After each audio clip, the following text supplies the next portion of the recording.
When Cheng Jian opened her eyes, she found herself standing in the entrance hall of the villa.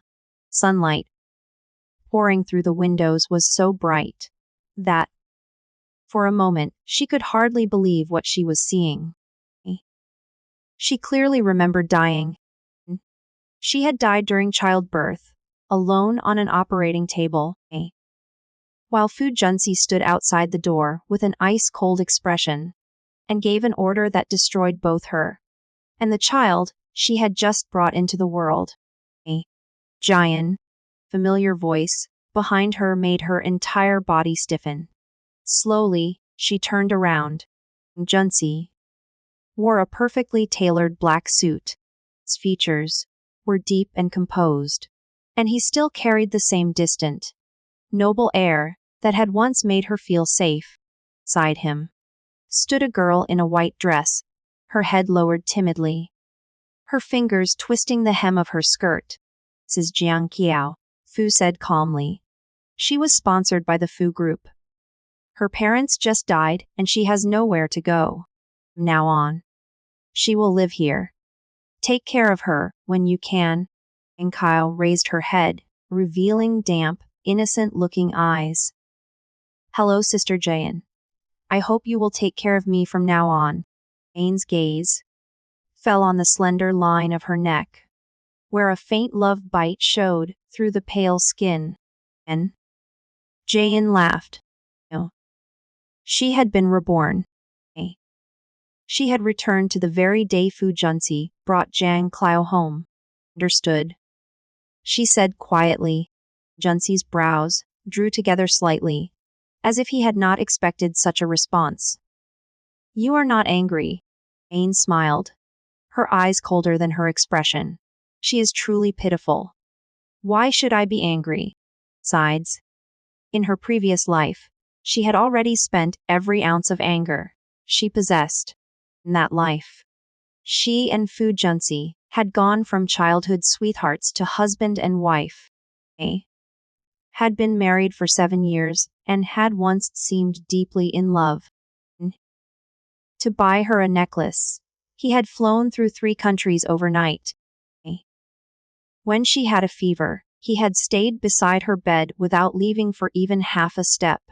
Nights, when she could not sleep, he had postponed international meetings, just to sit with her beneath the stars, until dawn, and, in their circle, often kept a proper wife at home, while entertaining countless women outside. Jayan had always believed Fu Junsi was the exception. She had believed he was the one man in that gilded world who would never betray her.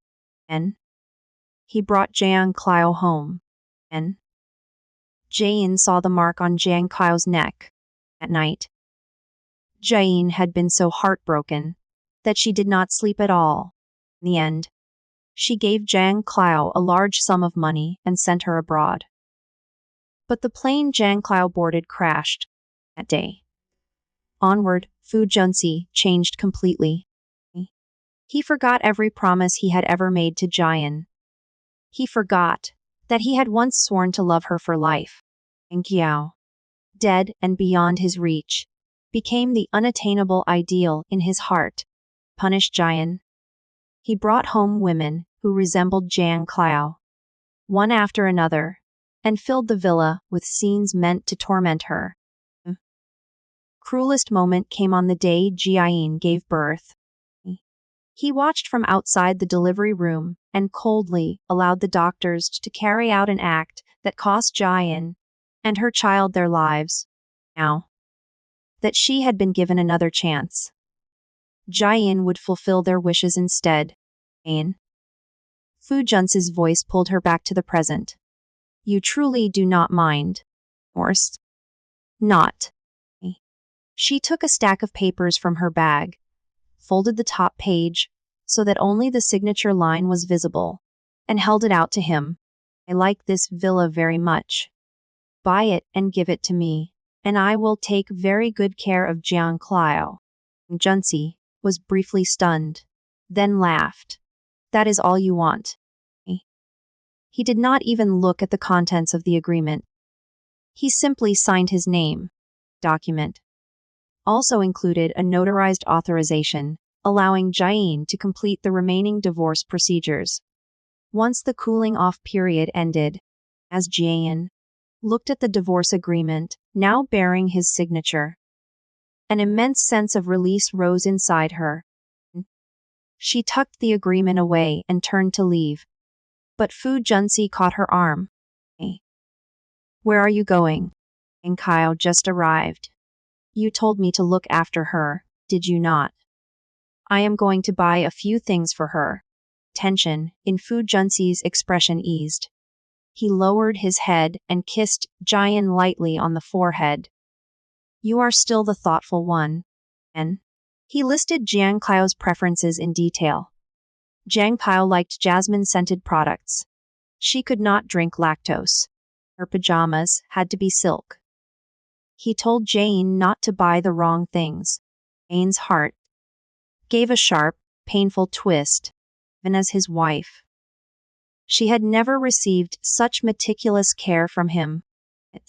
It turned out that he had already loved Jiang Kao so deeply at that time. In her past life, Jayin had simply been too foolish to notice it sooner. Nodded calmly. All right. Moment. She left the villa. Jian went straight to a law firm. It's Cheng. The lawyer said, pushing up his glasses with professional detachment. The divorce agreement is valid. Under the law. After the 1-month cooling-off period, you and Mr. Fu can formally complete the divorce and receive your certificate. Month. Jian said. In 1 month, I will have nothing to do with Fu Junsi anymore. As she stepped out of the law office, she instinctively placed a hand over her lower abdomen. A memory suddenly struck her. Her previous life. It was at this very time that she had discovered she was pregnant. Her entire body turned cold. An instant. She was back in that blood-soaked delivery room, hearing her own desperate cries, while Fu Junsi looked on without turning his head. His child. She whispered, must not repeat my mistake. She hailed a taxi and went directly to the hospital. After the examination, the doctor handed her the ultrasound report. Miss Cheng, you are pregnant. You are 8 weeks along, and the pregnancy is developing well. Anne stared at the faint shape on the paper, her fingertips trembling. Understand, she said. I want to terminate the pregnancy. Prize flashed through the doctor's eyes. Are you certain? I am certain. Her voice was soft but unwavering. This child should not come into the world only to suffer. On the operating table, the white lights were painfully bright. Her phone began to vibrate. Fu Junsi's name appeared on the screen. Anne turned her face away and slowly closed her eyes. As the anesthetic entered her bloodstream, her awareness blurred. She remembered Fu Junsi once kneeling beside her bed in the past, pressing his ear against her still flat stomach and smiling as he said, he wanted to hear their child's heartbeat. She remembered him staying up all night with baby name books, declaring that he would find the best name in the world. She remembered his promise that he would be a good father. He had done none of it. No.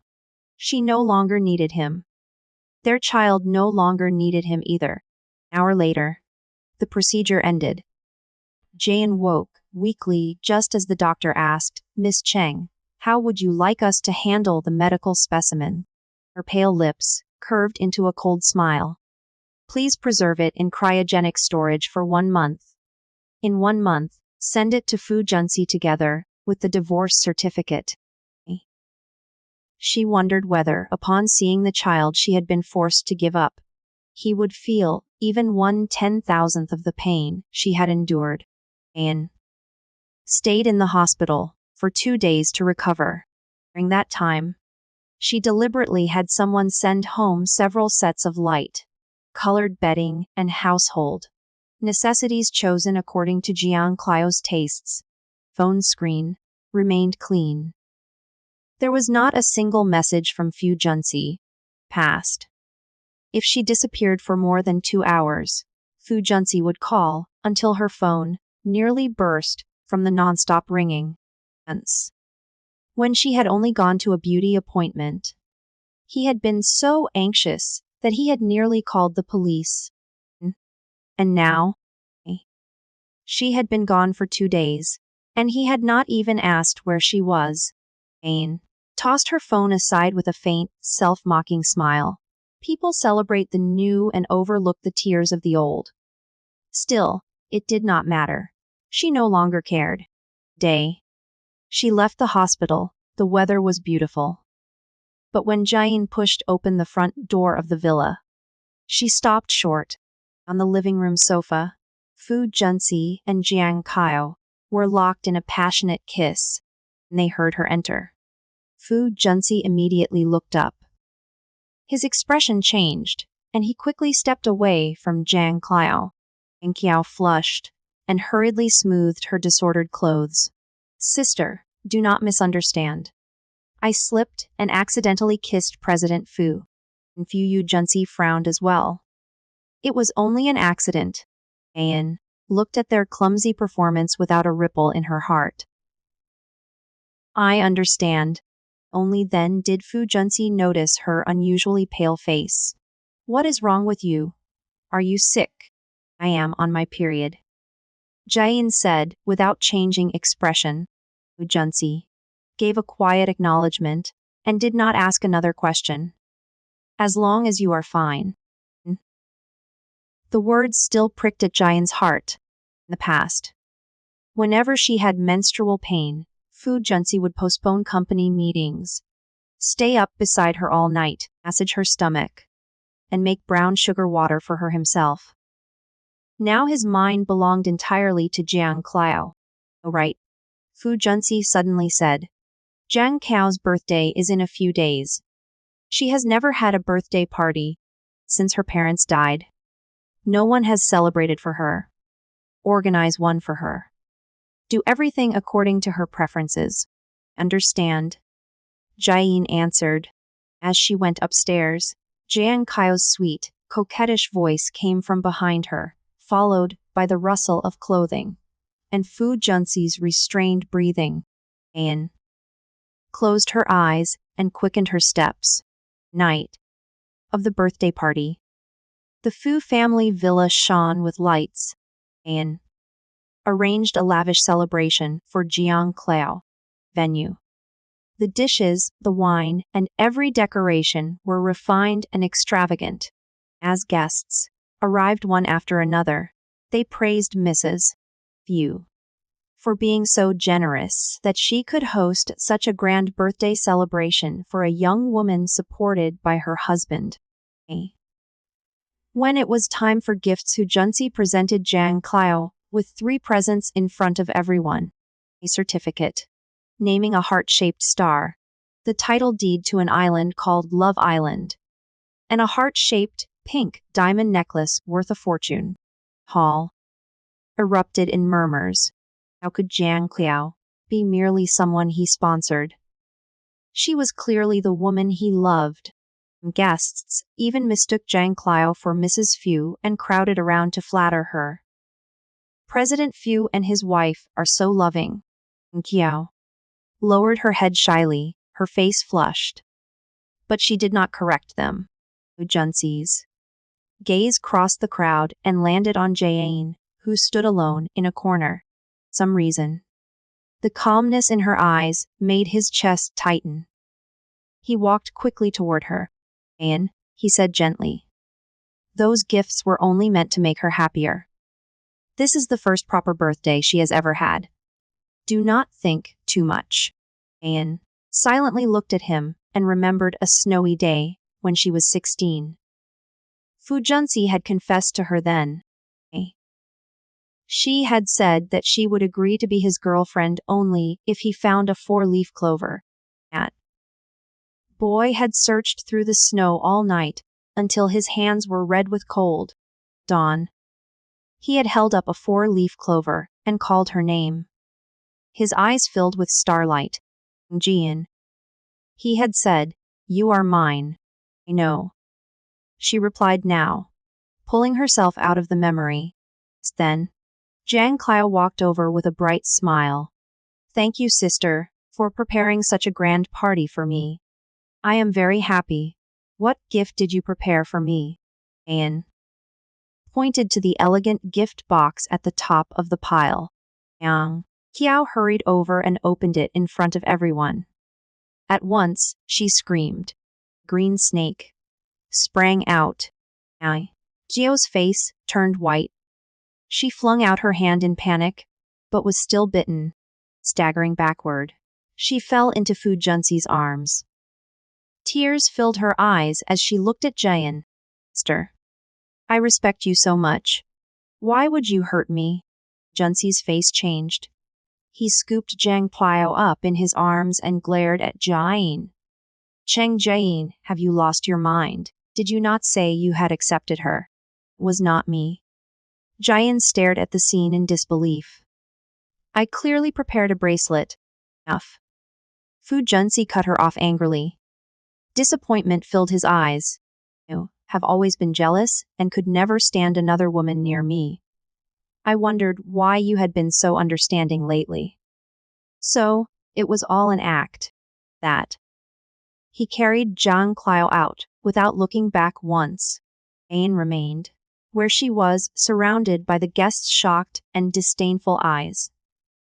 Exhaustion overwhelmed her, and she closed her eyes. How ridiculous. In her past life, she had sent Jiang Clio away out of jealousy and received Fu Junxi's lifelong hatred. In this life, she had chosen to let them be together. Yet, she was still nailed to the pillar of shame, as a jealous woman. She took a deep breath, picked up the microphone, and said, "I am sorry, everyone. The party is over." Only after the guests had all left did Jane drag her weary body out of the villa. The night wind was cold. As she lifted her hand to hail a taxi, darkness suddenly covered her vision. A sack was pulled over her head. Before she could call for help, she was knocked to the ground. A group of people beat her mercilessly. She curled up, protecting her head, but a blow to her abdomen left her breathless. The assault continued until pain consumed her, and her awareness began to fade. Before she lost consciousness, she heard one of them lower his voice over the phone. "President Fu, I have done what you asked." Junxi's indifferent voice came from the other end. And Jiang Kaio's soft voice sounded. "Is this too much? After all, she is still your wife. And she had the snake hurt you. Did she show mercy?" Fu Junxi's voice was ice cold. "This is the price she deserves to pay." Anne's entire body trembled. Her nails dug into the ground. So it was him, Junxi, had sent people to beat her. After a pause, his voice softened. "Jiang Cao Jian is important to me, but you are important too. This time, she hurt you. So I will get justice for you. If she dares hurt you again, I will punish her 1,000 times over. Stay by my side. Do not talk about leaving me again. I will protect you well. I will never let anyone hurt you." Call ended, and the world fell into a deathly silence, lying on the ground. Jian suddenly laughed. What a joke, Anne. She had loved for 10 years, had personally pushed her into hell for another woman, for darkness swallowed her completely. She seemed to see 16-year-old Fu Junxi smiling at her in the snow again. Anne, you are mine. Liar. We're all liars. And Jane woke again. She was lying in the bedroom. Every part of her body ached as if she had been torn apart and put back together. Mirror. Her face was pale, the corner of her mouth bruised. and dark marks covered her arms. Everything had been given to her by Fu Junxi's own hand. It took her 2 full days before she could barely get out of bed. On the third day, she began to pack. Other than a few necessities and her documents, she left everything else behind in the house, filled with memories. While she was packing, the bedroom door suddenly opened. Fu Junxi came in with Jiang Qiao. "Are you packing?" Fu asked, frowning at the suitcase in Jian's hand. Her back to him. Jian answered evenly, "A few old clothes." Fu Junxi clearly had never imagined she might leave. He did not question her further. Instead, he said casually, "What happened before was your fault. Zhang Clao is not holding it against you. But you still should not have bullied her like that." Paused. Then ordered, "Go make her a meal yourself. Consider it an apology." His fingers pressed into her palm. He had nearly had her beaten to death. And now he wanted her to cook for Zhang Clao as an apology. When she did not move, Fu Junxi's brows tightened.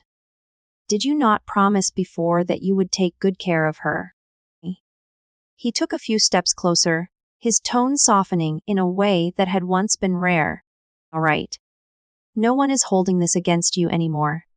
It is only one meal. Do not be so rigid." Anne slowly raised her head and looked at the familiar line of his brows and eyes. Exhaustion swept through her. She knew that if she refused, he would not let the matter go easily. So she turned and went into the kitchen. As she chopped vegetables, she remembered how Fu Junxi used to spoil her so much that he would not let her touch a kitchen knife or even pour herself a glass of water. Hence, she had secretly gone into the kitchen to surprise him and accidentally cut her finger. At the time, he had been so distressed that his eyes turned red. He held her for a long time and swore that he would never let her touch a knife again. Now, it felt like a memory from a distant lifetime. For the warmth of that memory had faded. Reality had already chilled her to the bone. Hours later, the meal was ready. Jian carried the last bowl of soup to the dining room. As she was about to set it down, Zhang Clao casually stretched out her foot. Pain fell, and the hot soup spilled across her arm and chest. Pain flared through her, sharp enough to darken her vision. Fu Junxi's first reaction was to protect Zhang Clao. He rushed to inspect Zhang Qiao's hands. "Did you get burned?" Zhang Qiao's eyes reddened. "It is only a little hot. I will take you to apply medicine." Fu Junxi did not even glance at Jian. He carried Zhang Clao away. Jian knelt amid the spilled soup, her skin burning. She watched Fu Junxi carry Zhang Qiao upstairs with painstaking care, and suddenly remembered the time she had suffered a high fever. Fu Junxi had sat by her bed all night. If she merely frowned, he would feel distressed for hours. A person's heart really could change that quickly. She gritted her teeth and went into the bathroom by herself to run cold water over the burns. Then, she found ointment and struggled to apply it. She had only finished halfway when the door opened. Junxi stood there. When he saw the burns on her body, his brows drew together. "It is that serious. Why did you not tell me?" Jian calmly tied her robe closed. "You were taking care of Zhang Clao. I did not want to disturb you." Junxi paused, stepped forward, and took the ointment. "Let me help you." "No need." She shifted away. "I can do it myself." Junxi studied her with a complicated expression. "You have changed a lot recently." Jian gave a soft laugh. Yes. She had changed. She would no longer hurt because of him. And she would no longer love him. Junxi watched her for a long time. as though searching her calm face for a flaw. Then Jiang Kao called weakly from outside the room. President Fu. My hand hurts so much. Ain did not look up. Go be with her. I am fine here. Junsi hesitated for a moment, but in the end, he turned and left.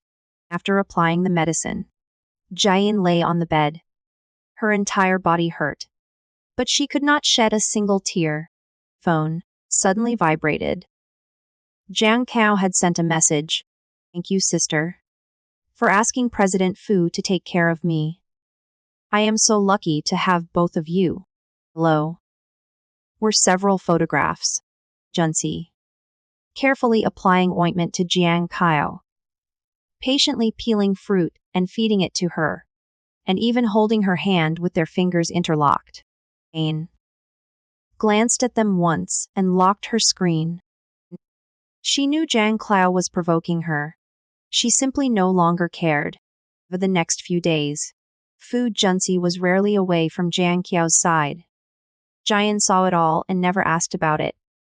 Fu Junsi seemed pleased by her generosity. Morning, he placed a gold-edged invitation in front of her. There is a charity auction tonight. I will take you. If there is jewelry you like, I will buy it for you. Jian did not want him to see anything unusual, so she nodded indifferently. All right. Evening. She discovered that Jiang Kao was in the car as well. And Kiao has never seen an occasion like this, Fu Junsi explained. She wants to broaden her horizons. Ain smiled faintly. So the auction had never been intended to make her happy. Fu Junsi had wanted to take Jiang Kao all along. Jane was only there as an afterthought. She quietly sat in the back seat. The charity gala was filled with elegantly dressed guests and endless exchanges of champagne. And Kyle was curious about everything. She did not refuse any toast offered to her, and after several glasses, her cheeks were flushed. Not drink anymore. Fu Junsi put an arm around her shoulders, frowning. I want to, Jiang Kao said coquettishly. No. Seeing that he would not give in, she grabbed his sleeve and shook it. But if I refuse the drinks people offer, I will embarrass them. Junsi finally relented. Turning to Jayan, he said, Jayan, drink for her. Accept every toast meant for her. If she gets drunk and makes a scene, she will be hard to calm down. Paused. Then added, during the auction, I will buy you any jewelry you want. Jayan looked at him silently. Man, who once would not let even a drop of alcohol touch her lips, now wanted her to drink for another woman. And his so-called compensation was a piece of jewelry used to dismiss her. She could no longer bear it. She set down her glass and began to stand. But Fu Junsi caught her wrist, his eyes turning cold.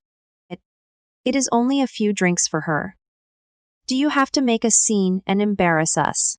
At that moment, another guest came over with a toast. Fu Junsi pushed the glass toward Jian. Drink. Jian knew that if she did not comply, she would not be allowed to leave. Glass. After another burned down her throat. Her stomach churned violently. She endured until halfway through the banquet, then finally rushed into the restroom. She gripped the sink and vomited until the room spun around her. Her stomach cramped painfully. Sister, are you all right now? Jiao's voice came from behind her. Jane lifted her head. In the mirror, Jiang Kao wore a bright, perfectly sober smile. There was not the slightest trace of intoxication on her face. I've watched President Fu care for me these past few days. Jiang Kao said sweetly. It must hurt you terribly. Anne had no strength to argue. She leaned against the sink for a moment before answering. You are thinking too much. What happens between the two of you has nothing to do with me. Are stubborn. Jiang Kao smiled. I came here to tell you that this is still not enough. After tonight, President Fu will value me even more. Just wait and see. Ain knew Jiang Kao was planning something, but her stomach hurt too badly for her to care. She turned to leave. She only wanted to get to a hospital for treatment.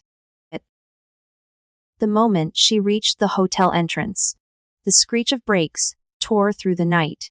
Black sedan suddenly lost control and raced straight toward Fu Junsi. As he was about to get into his car, in that split second, Jiang Kao threw herself forward and shoved him away. She was struck and thrown several meters, landing hard on the ground.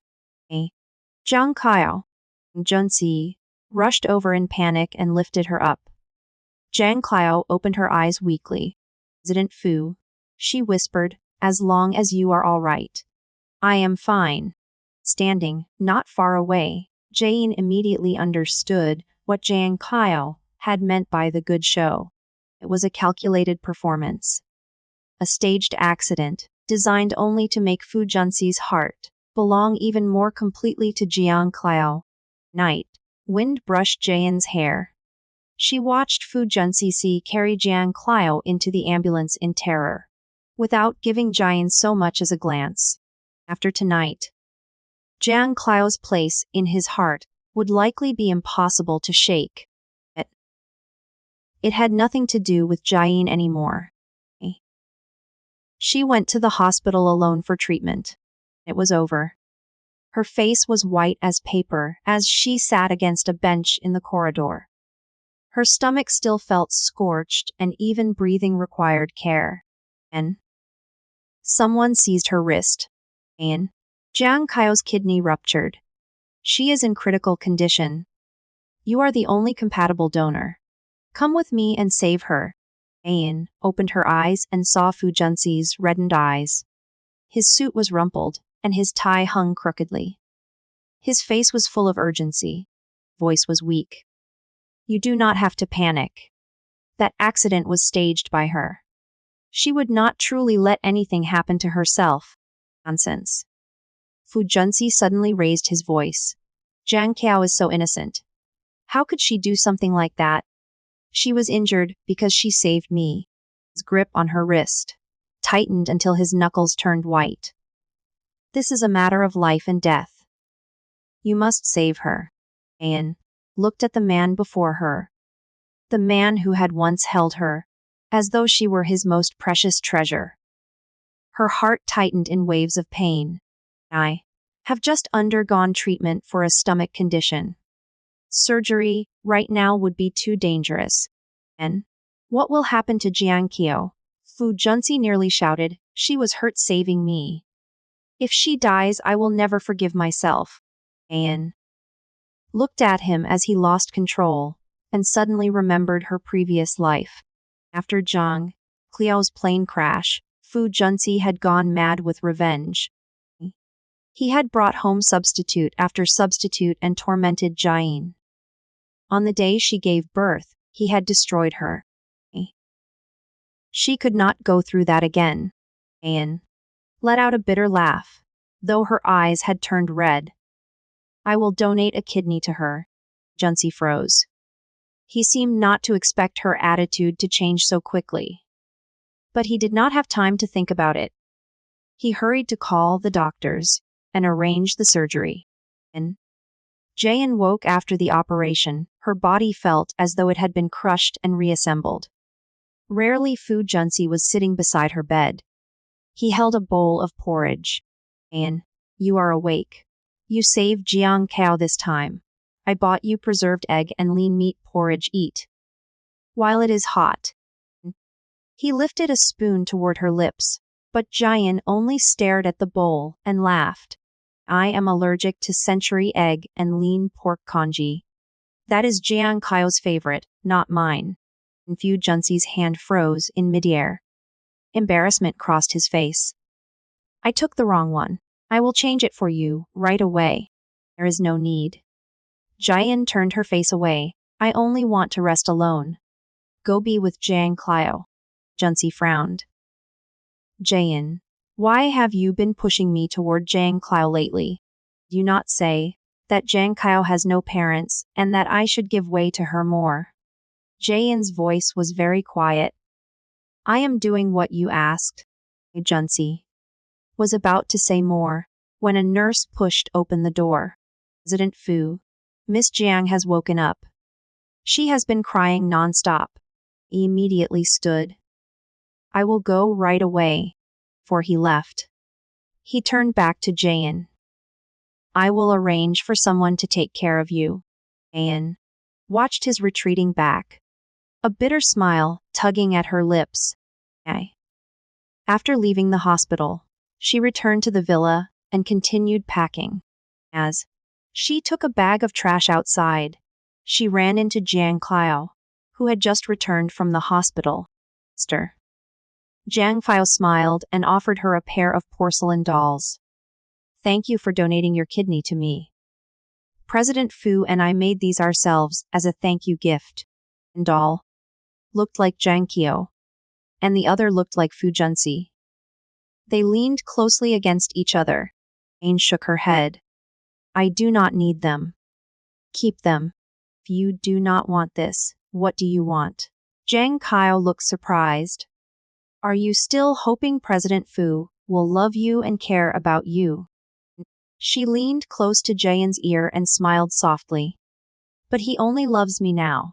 He stopped loving you a long time ago. What is the point of struggling? You should make room for me as soon as possible. Jayan looked at her calmly. Do not worry. I will make room for you soon.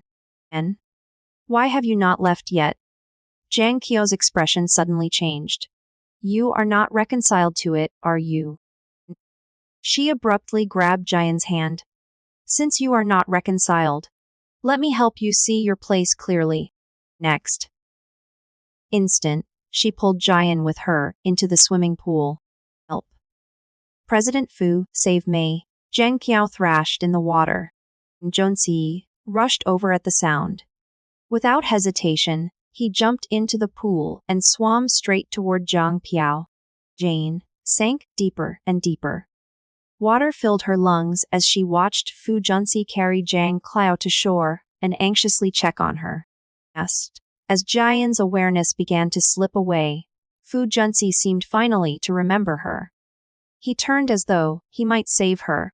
President Fu. I feel so awful. Jiang Clio suddenly fainted in his arms. Junsi immediately picked her up and rushed to the hospital without looking back. Jane woke again. She was in the bedroom. Madam, you are finally awake. The maid's eyes were red. He is too much. It is one thing that he did not save you first. But he has been at the hospital caring for Miss Jiang. Because she has a fever. He will not even come back to see you. He told us Miss Jiang is weak and wakes easily. So unless it is something important, we are not to call and disturb him. Ayan smiled weakly. He is no longer the man he used to be. Boy, who had once held her in the palm of his hand, had died long ago in her memories. Whether he returned or not no longer mattered. After Jayan recovered enough to move about, the first thing she did was go to Lover's Bridge. Bridge was covered in love locks, every one of them engraved with her name, and Fu Junsi's. She remembered him saying, we will fill this bridge with locks. In this life, the next life, and every life after that, we will be together. The time. His eyes had overflowed with tenderness as if she were the most precious thing in the world. Now, there was another woman in his eyes. Ayan only wanted never to meet him again in this life, or any other. She took out a pair of bolt cutters and snapped the locks one by one, throwing them into the river. Sound of the locks falling into the water was soft, but every splash seemed to strike her heart and shatter every vow they had ever shared. Back at the villa, Jayin gathered every item connected to Fu Junsi. Love letters, he had written by hand. The rare vinyl records he had searched the city for, wedding dress, sketches he had stayed up all night designing, and the expensive jewelry he brought back from each business trip. Those things had once been proof that he loved her. But now that the love was gone, there was no reason to keep them. She lit the fireplace and threw those memories into the flames one by one. Firelight flickered across her face, but it could not warm the chill in her eyes. Finally, she called the gardener and told him to cut down every cherry blossom tree in the courtyard. Junsi had planted those trees himself after learning that she loved cherry blossoms. Now that she was preparing to start a new life, those memories had to disappear completely too. Madam, the gardener said hesitantly, President Fu planted those trees for you himself. Cut them down, Jayan said calmly. Do not leave a single one. Gardener had no choice but to obey. The electric saw roared, and the cherry trees fell one after another. And Fu Junsi and Zhang Clio came home. That was what they saw. A ruined courtyard, broken branches and fallen blossoms scattered everywhere. What are you doing? Fu Junsi's face changed as he strode over. Ain gave him a faint glance. I heard Jiang Pao likes roses. If we cut down the cherry trees, we can plant roses for her instead. Is that not what you want? It was as if only when every trace of Jian disappeared from their world could they become the lovers they wished to be. Junsi looked at her for a long time, then nodded mildly. So that is why. You have truly become much more understanding lately. I am very satisfied. Ayan lowered her eyes, hiding the mockery in them. Understanding was merely another word for a dead heart. Jiao immediately smiled and affectionately wrapped her arm around Fu Junsi's. President Fu, I want to turn this place into a rose garden. Build a European-style fountain over there. Fill the garden with red roses, and put a swing by the fountain. Can we? Junsi dotingly pinched her nose. Of course. Everything will be as you like. He turned to the butler and ordered him to hire the best gardeners and carry out every detail Jiang Kao had requested. Ayan stood quietly beside them, watching their intimacy. Junsi, who had once planted cherry trees for her with his own hands, was now personally planning a new garden for another woman. And Kao excitedly pulled him around the courtyard, pointing everywhere. Plant red roses. Here, build a gazebo there. I want the swing beside the fountain. Junsi smiled from beginning to end, nodding now and then. Whatever you want. He even called a designer himself and demanded that the renovation be finished as quickly as possible. Ayan watched all of it, and her heart was strangely calm. Home she had once arranged so carefully was being erased of her presence, bit by bit. She did not feel hurt, because soon none of it would have anything to do with her. The final day of the divorce cooling-off period happened to be Valentine's Day. Early that morning, Jiang Kuo pulled Fu Junsi outside. Jio's friends all have boyfriends to spend Valentine's Day with. Fu explained. She is childish and insists that I pretend to be her boyfriend for one day. Do not mind it. And Kyle blinked innocently. Sister, I am only borrowing President Fu for one day. Ain smiled. All right. And she looked at Fu Junsi and said softly, not only today. I will let her have you from now on.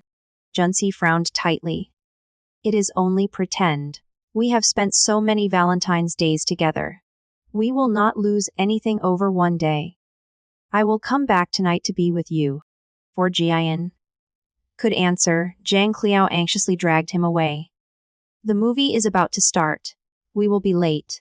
Watching their backs disappear through the door. Jian turned, picked up the suitcase she had prepared long ago, and left the house without looking back. She went straight to the Civil Affairs Bureau. Clerk handed her the divorce certificate. Miss Cheng, the formalities are complete. Ayan accepted it and whispered, "Thank you." And she went to the hospital. The medical specimen she had placed in storage was ready. The doctor handed her a sealed medical container. And would you like us to mail it for you? Ayan nodded. Please send it to this address. She mailed the divorce certificate and the preserved medical specimen together to Fu Junsi. This Valentine's Day gift was something he would surely remember for the rest of his life. Faint smile touched her lips as she deleted and blocked every way of contacting Fu Junsi. Then she took a car directly to the airport. At the same time, in the dim light of the movie theater, Zhang Flao leaned against Fu Junsi's chest. The glow from the screen fell across her smiling lips. "President Fu," she murmured, lifting her head. "Thank you for spending the holiday with me." Fu Junsi looked down at her, his lips curving faintly. "Are you happy?" "Am." Zhang Kao smiled softly, then leaned close to his ear. "But there is something else I want you to do with me tonight." Lips brushed his ear. Fu Junsi's gaze darkened as he understood. He lifted her chin and kissed her. Then his phone rang. He rejected the call again and again, but the caller did not stop. Finally, with an impatient frown, he answered. "President Fu," said an unfamiliar man's voice, "Miss Cheng sent you a package. It requires your personal signature." It could be so mysterious that she needed to send it by express delivery. Junsi only told the servants to accept it for him. Romantic film continued on the screen, but he could not focus. An uneasiness rose in his chest, hollow and inexplicable, as though something extremely important had disappeared in this very moment. "Nancy, what are you thinking about?" Zhang Kao tugged his hand. "You said you would watch a dating movie with me. Why are you not paying attention?" Jinsi quickly came back to himself. "It is nothing. Keep watching." He put his arm around her again and fed her popcorn from time to time. Zhang Clio finally smiled in satisfaction. And when the theater darkened, she took a few intimate photos of them. She sent them to Jayin, thinking the dim images would be more than enough to hurt her. But the moment the message went out, the smile on her face froze. A bright red exclamation mark appeared. Jayin had deleted and blocked her. Instead of feeling angry, Zhang Clio's mood became even better. She pulled Fu Junsi through the streets for the rest of the day. Even though the weather was cold and it was late, couples holding hands filled the roads on Valentine's Day. Yet Fu Junsi remained distracted. The uneasiness in his heart grew clearer, and his replies to Jiang Clio became perfunctory. As midnight approached, Jiang Clio still did not want to go home. She wanted to go to the riverside and set off fireworks. Junsi rubbed her hair, took her freezing hands, and tucked them into his coat pocket to warm them. "It is late. We should go home. If we stay out longer, you will catch cold. We will have other chances to watch fireworks." Yang Clow pouted in disappointment. Then her eyes brightened, as though she had just thought of something. She pressed herself into his coat, her voice muffled. "And do not go back to Chengjian tonight. Stay with me for one night. I want us to spend all of Valentine's Day together." Eager to return and find out what the package was, Fu Junsi nodded carelessly. By the time they reached the villa, the servants had gone to bed. The package was on the table, still unopened. The box was not large, but the ice packs inside were still partly frozen, despite the warmth of the house. Fu Junsi frowned instinctively. He pushed the packing aside and saw a small, dark red booklet that stood out sharply. A divorce certificate. He could hardly believe his eyes. His hands trembled as he held it. Forcing himself to open it, he saw his own photograph and the official stamp. Date. Printed on it was Valentine's Day. His vision went dark. Jayan, he said through clenched teeth, his face clouded. Are you joking with me? Are you throwing a tantrum? This joke is not funny at all. Arius. He rushed upstairs to their bedroom. The moment he opened the door, he froze again. Every personal belonging of Cheng Jian's had disappeared. Dressing table was empty. Half the closet had been cleared out. Even her toiletries were gone from the bathroom. He checked again and again, but the reality remained the same. Cheng Jian had truly divorced him and left. Moment. All the memories of the past month flashed through his mind. Among the countless memories involving Jiang Kao, he could only find scattered fragments related to Jian. No matter how hard he thought, he could not remember when he had signed a divorce agreement. He had never agreed to divorce her. How had she managed to make it official? His expression darkened as irritation churned in his chest. And Jiang Kao screamed downstairs. What is this horrible thing? Junsi followed the sound and saw the sealed medical container thrown in front of him. Inside was the preserved trace of an early pregnancy, small and unmistakably human in form. He slowly picked it up. The moment he understood what it was, his heart felt as though it had been struck. As it their child. His heart began to pound wildly, accompanied by a dull, unbearable ache. Jian had been carrying his child. She had ended the pregnancy and sent him what remained. How could she have been so determined? Looking at the small, preserved form, grief and anger tangled inside him. Before he could think further, rage overtook him. He called Jian immediately. The moment the call connected, he began accusing her before checking whether she could hear him. Jian, even if you are jealous and angry, you do not have to use our child and a divorce to vent it. The child was innocent. I've been married for so many years. I love you. Do you not understand that? How long are you going to keep this up? But only a cold automated voice answered. The number you have dialed is currently switched off. Please try again later. Mechanical voice struck him like a basin of ice water. His anger instantly choked off. His face darkened as he called again and again. No matter how many times he tried, the same message answered him. Once Jiang Kao calmed down, she quickly understood the situation. Cheng Jian had really divorced Fu Junsi and left, making room for her.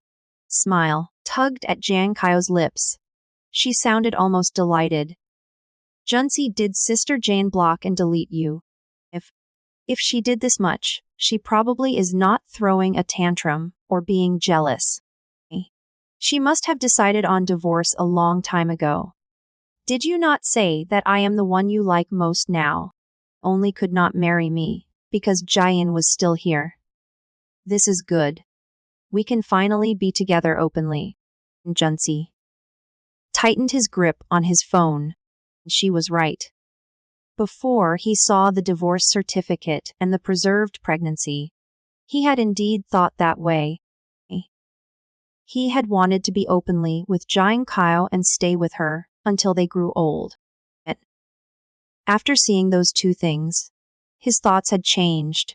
Future, in which he was only with Jiang Kao, no longer seemed happy. He had known Jian for so many years and been married to her for so many more. She had become a habit rooted in his bones.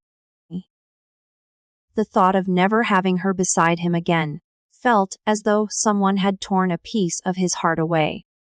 He was silent for a long time before lowering his eyes. Zhang Kao, we can talk about marriage later. There is no need to rush. You are important to me, but she is important too. I cannot be without her. Airing words, so similar to things he had said before. Zhang Kao's smile stiffened. She could not understand it. Had she not worked hard enough? Why could she never take Jayan's place in his heart? Could he not simply love her alone? What was so good about Cheng Jayan? Had Jayan not only appeared in his life earlier? If Jiang Kao had been Fu Junxi's childhood sweetheart, he would have loved her alone instead. Heart was wildly unbalanced. But she forced herself to look considerate. Eyes reddened as she said softly, "It is all right, I do not mind, do whatever you want. As long as I can remain beside you, that is enough." Seeing her obedience, Fu Junxi's gaze softened. He reached out and stroked her hair.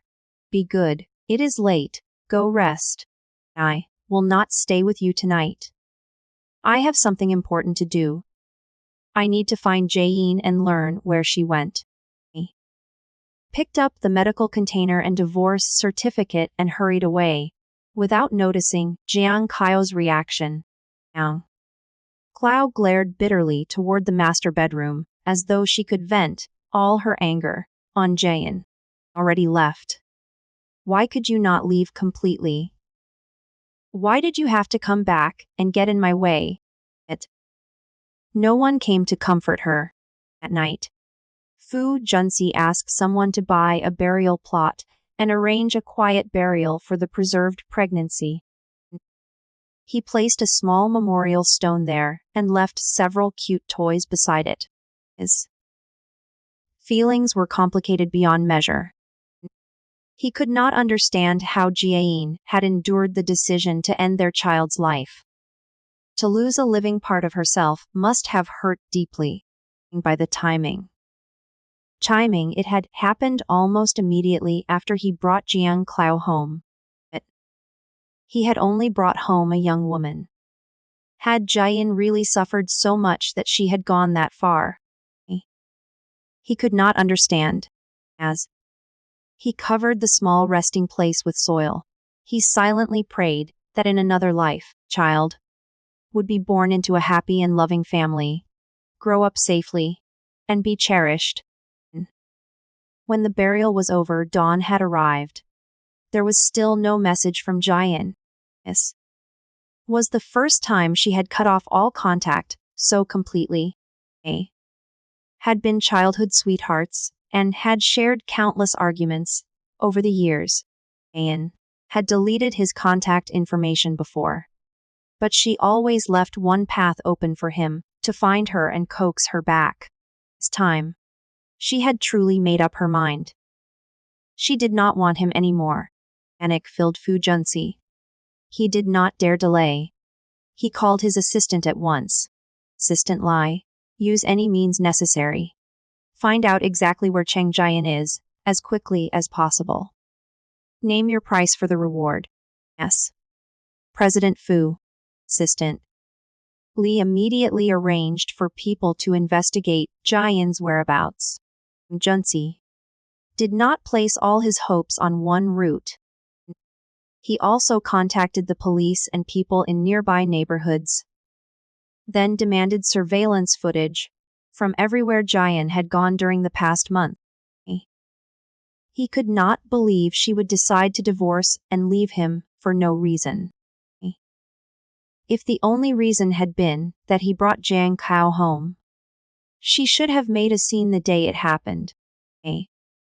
Why had she waited for him to sign an agreement before ending the pregnancy and leaving? It did not fit the woman he knew. There had been too many strange things about her lately. Since Jiang Kao entered their home, Jiayin had appeared endlessly tolerant, yet her eyes often held a deep sadness and pain. More Fu Junxi thought about it, the stranger everything seemed. After some time, Assistant Li called to report. President. Fu, madam, went to the airport with a suitcase yesterday and boarded a flight to country. There has been no trace of her since. She may have changed her identity.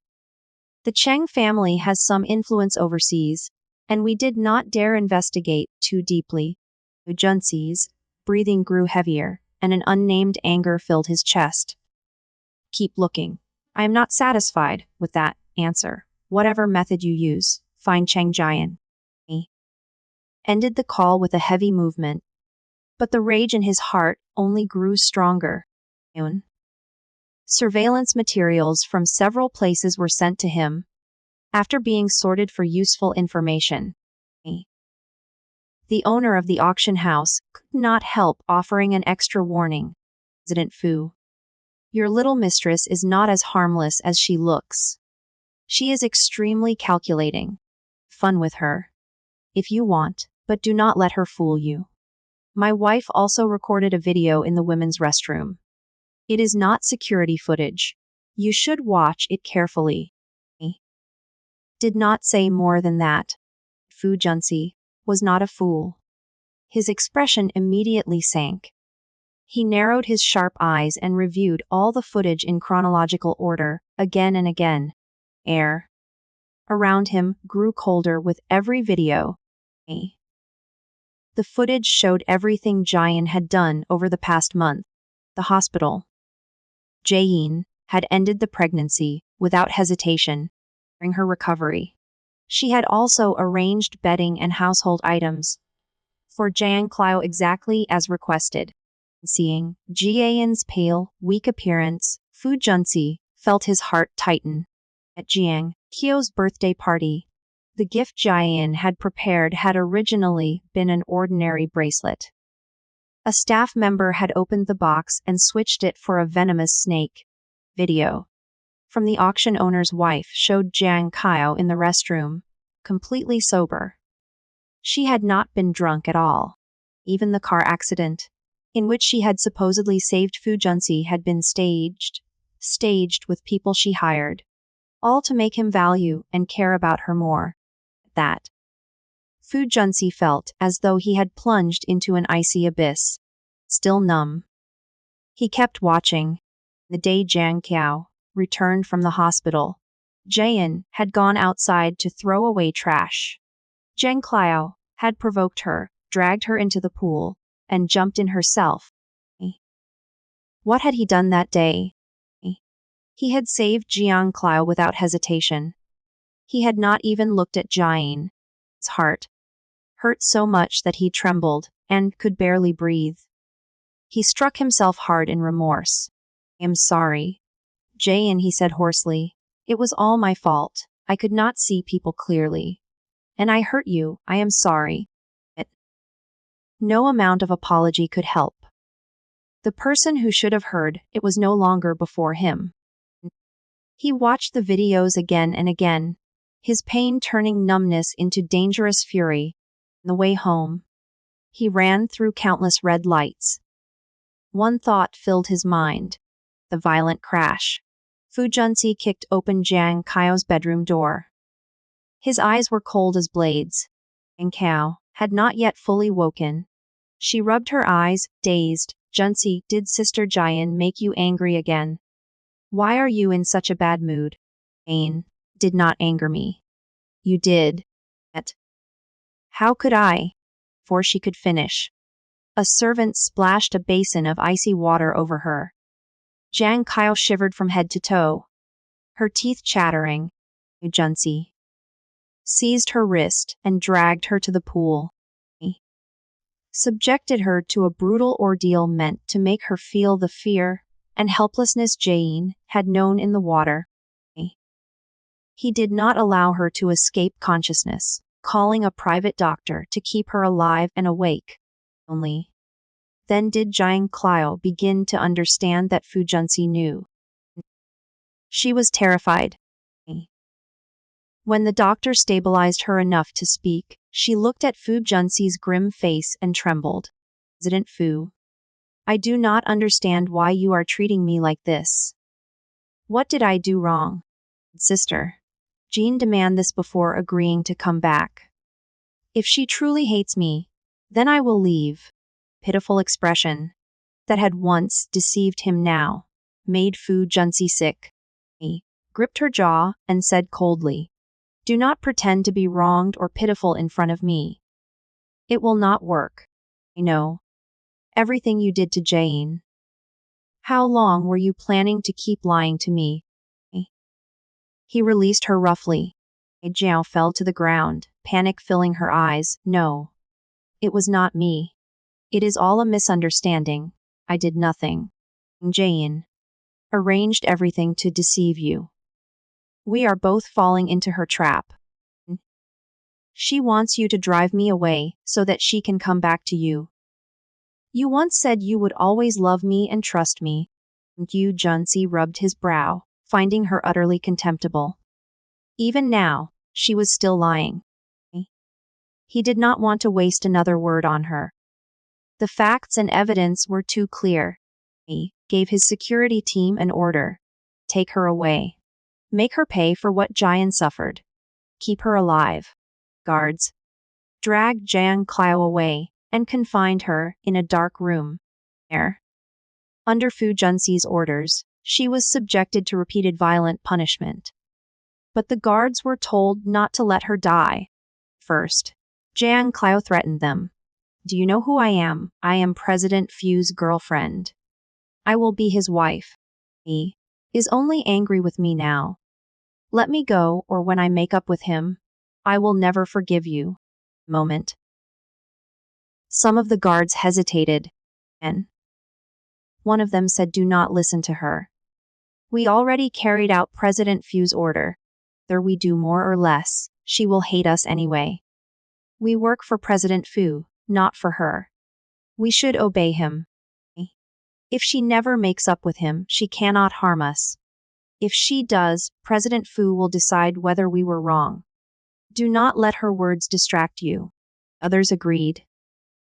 They continued, keeping within the order not to kill her. Eventually, Jiang Clio's threats became pleas. "Please, let me go. I cannot endure this anymore. I will die." Even when no one was touching her, fear made her feel as though the blows would never stop. Tears streamed down her face.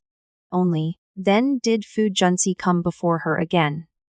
He looked at her ruined state for a while, and only then did some of the pressure in his chest ease. "Does it hurt?" he asked. And Kyle seized on a thread of hope and nodded frantically. "Yes, it hurts so much. I know I was wrong. Please forgive me. I was not trying to do it. I was only jealous. I only wanted you to like me more. Give me a chance to make it up to you. I will prove it." Junsi gave a cold laugh. "If I give you a chance, who will give me one? Jayan has cut me off completely and does not intend to turn back. What am I supposed to do?" He gripped her throat in rage, almost wishing he could end everything and bring Jayan back. In the end, he released her and ordered the guards to let her recover for a few days. "If you know you were wrong, then heal for a few days. The punishment is not over." Jiu let out a bitter laugh, tears falling.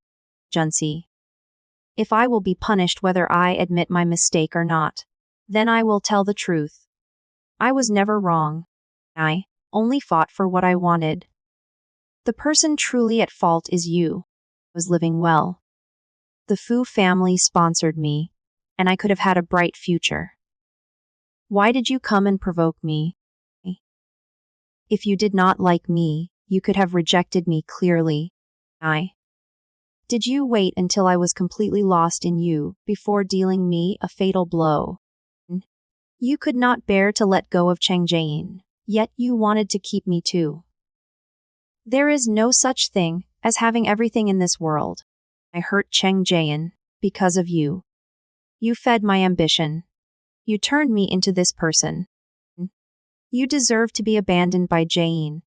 You forced her away, even without me. You might have found another woman and driven her away for that woman. She has divorced you. Me.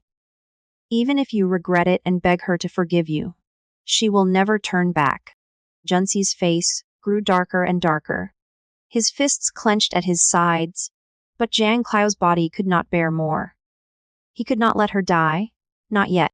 After taking several deep breaths, he forced down his anger. He looked at the woman crumpled on the ground, his eyes dark. "You not think these words will make me spare you. You will receive every punishment you deserve.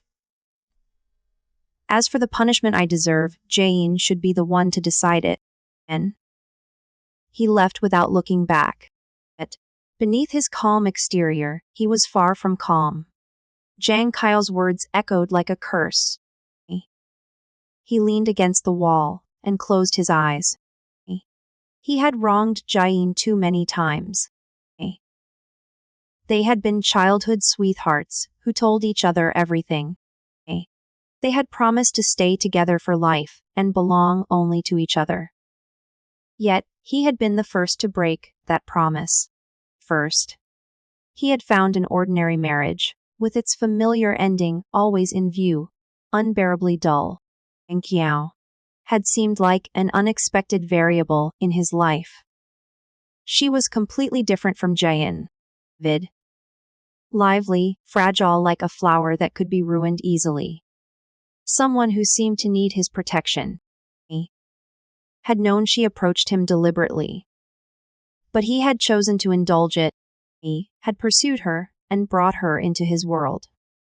Every day she offered him new, exciting ideas and led him to experiences he had never had before. Gradually, Fu Junsi had developed feelings for her. Cheng Jayan was different too. He could not completely cut either woman out of his life, so he chose to maintain that delicate, selfish balance. He had ignored both their feelings, and that was how he made such a terrible mistake. It was all his fault. Now, he understood. He no longer loved Zhang Qiao. He only wanted Cheng Jian to return. Jayan seemed to have evaporated from the world. Parents had died long ago.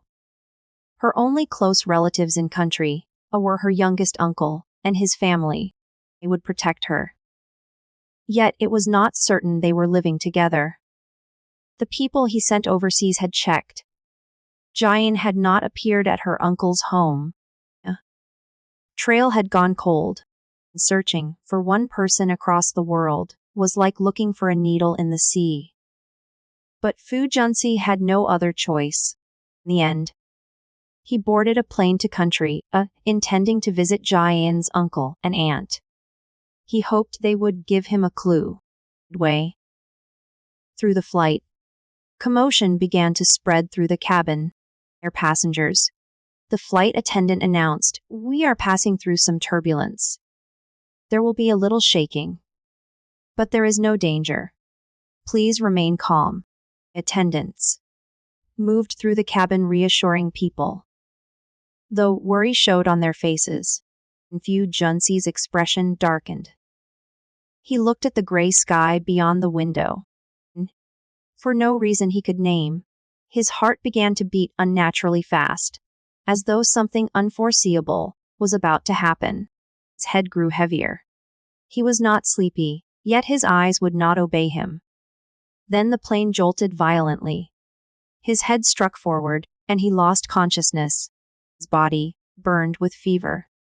In the haze, countless unfamiliar memories flashed through his mind.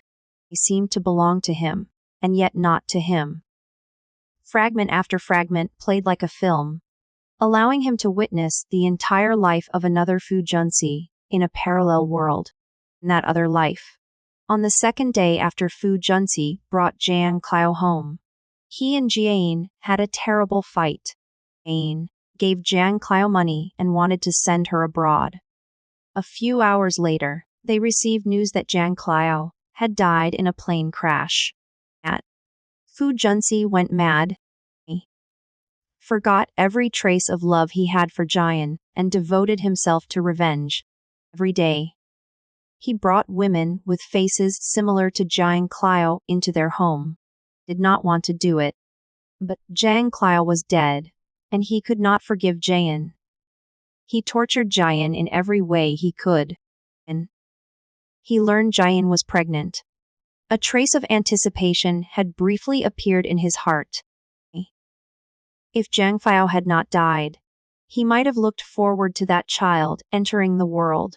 But Jiang Clio was gone. He could not watch Jian give birth to their child. And he refused to let her go. The day she went into labor, he coldly permitted the doctors to carry out the act that killed both mother and baby before his eyes. When Jian's body finally lay still and cold, he felt no satisfaction at all. The vengeance he had imagined brought him nothing but unbearable emptiness.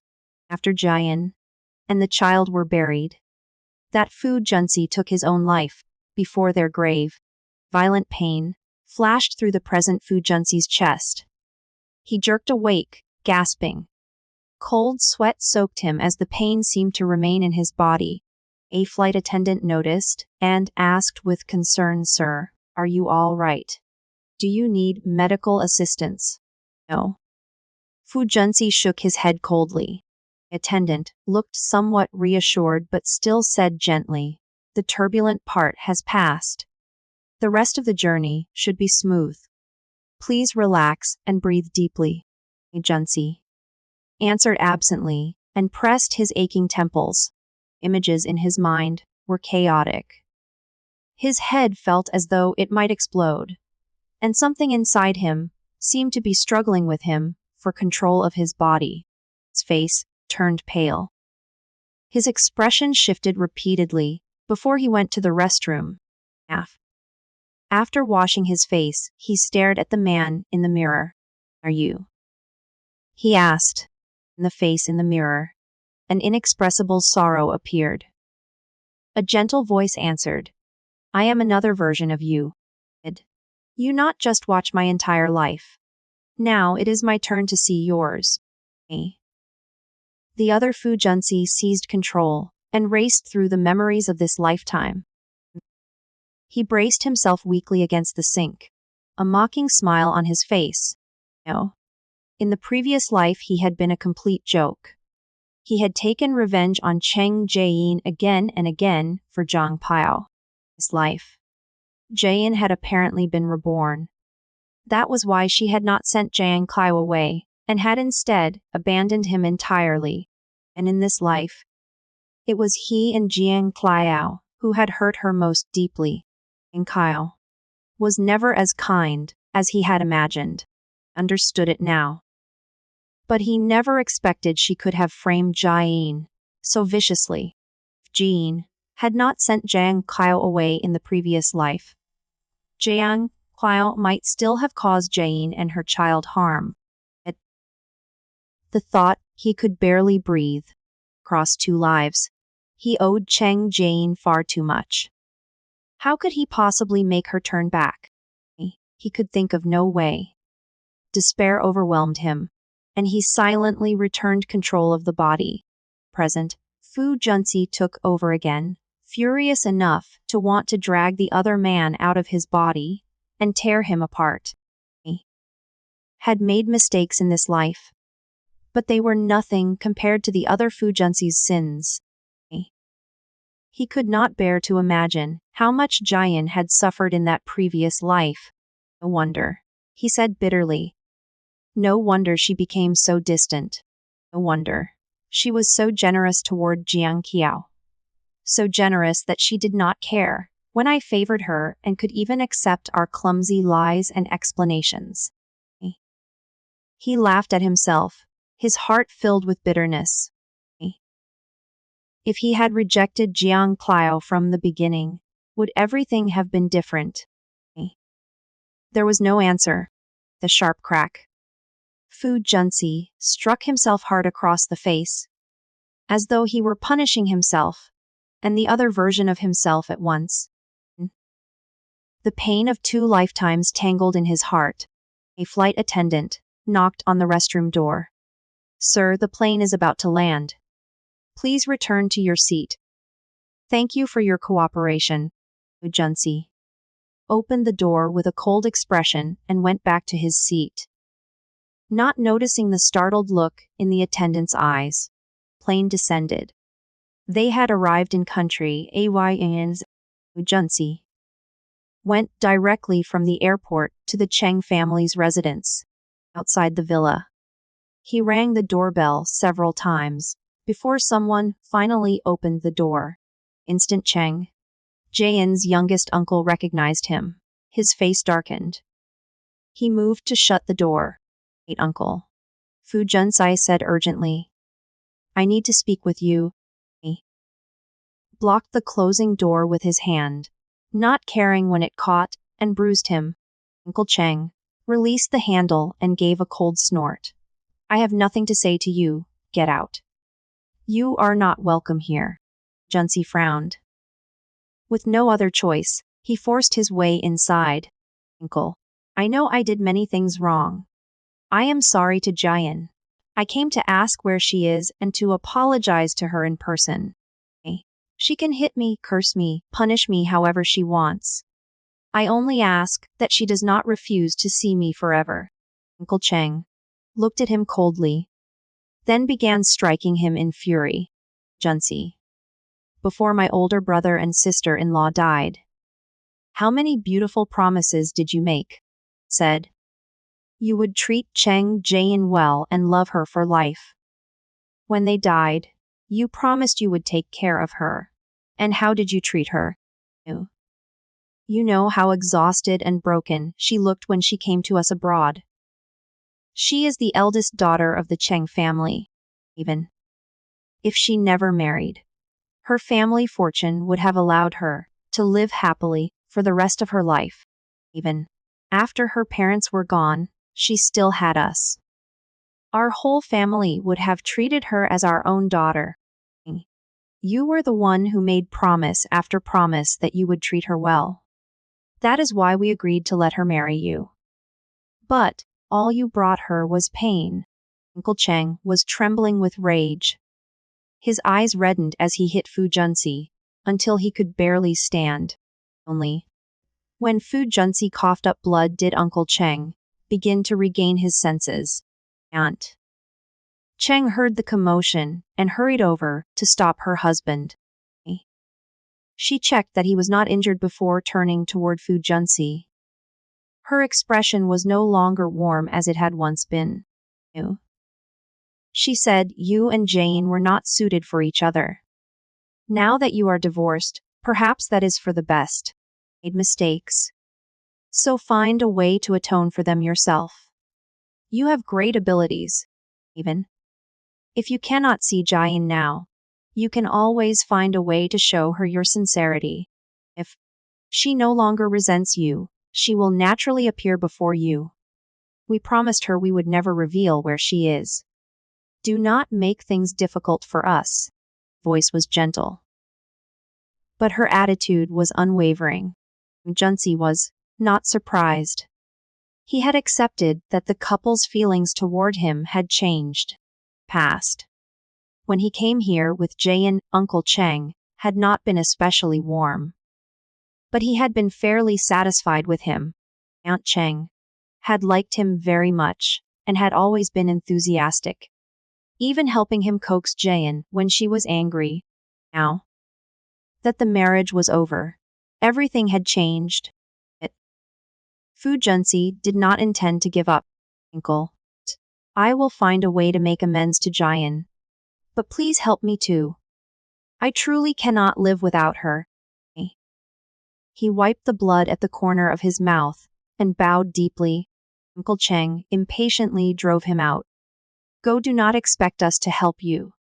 You bullied Jian so badly. Even if she forgives you, we never will. No one in the Cheng family has ever been unfaithful in marriage. Everyone has been devoted to their spouse. You are the exception. Even someone we watched grow up and knew so well cannot be trusted completely." Junsi was pushed out of the villa. But he did not leave the matter behind. Every person he could ask and every method he could think of had failed to locate Jian overseas. Though he was driven away, He raised his voice at the closed door. Uncle, aunt, I will come back and beg you again. I will show you my sincerity. Waited for a long time. But no answer came. In the end, he had no choice but to leave. The same hour. The next day, Fu Junsi appeared outside the Cheng villa again, asked Uncle Cheng and Aunt Cheng to help him find Jane. For 5 days in a row, rain or shine, he waited outside the door and repeated the same plea. The same time, every company and store under the Fu Group began playing a public apology video. Even luxury brands that Jane loved played it in their stores around the world. And he said in the video, "If you can see this, please spare a few minutes to hear this apology from the bottom of my heart. I regret what I did.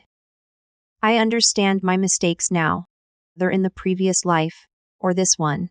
I owe you countless sincere apologies. I am sorry. And Cow, who once bullied you, has received the punishment she deserved. As for my punishment, I want you to decide it yourself. You may punish me however you wish. I will accept it. I only do not want to lose you again. If you do not answer me, I will submit to harsh, escalating acts of self-punishment as proof of my remorse. I will endure every debt I owe you. Please forgive me." Apology video played on repeat. Countless people around the world saw it and began discussing it. And what did President Fu do that he has to punish himself like that? It must have been something unforgivable, mentioned Jiang Kao. Maybe he and Jiang Kao harmed his wife together. What is the use of regret after his wife has left? If he had hurt her less in the beginning, she might not have left so completely. Deserves it. If his wife sees the video, she should not forgive him too easily, one else said. I looked into it. Fu Junsi is exactly getting what he deserves. He built an image as a devoted husband, then publicly brought another woman home, and made his wife take care of her. Criticism spread. The Fu Group's stock price was affected. Assistant Lee called Fu Junsi, his voice trembling. President Fu, are you certain you want to keep broadcasting the apology video? The company's stock price keeps falling. Employees are even resigning impulsively. Why not use another way to apologize to Madam? Junsi did not care. He only asked, do you have a better way? Assistant Lee fell silent. Junsi rubbed his brow impatiently. Do not worry about it. Whoever wants to leave can leave. Let the stock price fall. I do not care about that money. Money can be earned again. But I cannot lose Jian. Unable to persuade him. Assistant Lee could only give up. Junsi continued to look at the messages on his phone and tried to send Jian texts. Every time, he received only the red blocked message symbol. Maybe. She has not seen the video, he muttered. That must be it. Wait a little longer. She will see it eventually. She loved me so much. She will not be able to bear seeing me suffer. Once she sees I am truly hurt, she will feel sorry for me. He was deceiving himself. Days passed without any reply. The apology video had spread almost everywhere online. No matter how completely Jian avoided him, she should have seen it by now. She still did not respond.